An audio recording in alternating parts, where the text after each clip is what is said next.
I challenge you to point out a single verse in the Bible, a single unequivocal verse from the Bible, in which Jesus Christ, peace be upon him, himself says that I am God, or where he says worship me, and I'm ready to accept Christianity. First off, let's establish some context. Muslims think that Jesus was actually able to speak from the cradle. So now that we understand that, let's take a look at Matthew chapter 2, verse 11. And when they were come into the house, they saw the young child with Mary, his mother, and fell down and worshipped him. So if Jesus was able to speak in the cradle, why didn't he tell these folks to stop committing shirk?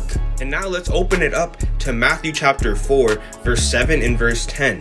Verse 7 reads, Jesus said unto him, him being Satan, it is written again, thou shalt not tempt the Lord thy God. Jesus literally said with his mouth right there in Matthew chapter 4 verse 7 that he is the Lord thy God. And then literally 3 verses down in verse 10 it says, then saith Jesus unto him, get thee hence, Satan, for it is written, thou shalt worship the Lord thy God, in him only shall thou serve. And then there again, Jesus saying with his mouth, worship him only. And just keep in mind, if Jesus says this and he isn't God, this is unforgivable blasphemy.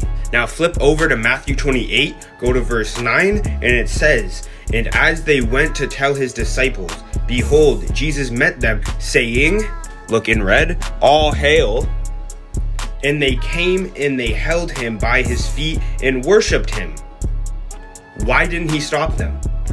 That is pretty sinful if he didn't stop them. And you and I both agree Jesus didn't sin. And now let's turn over to John chapter 9, verse 38. And let's take a look what it says. And he said, Lord, I believe.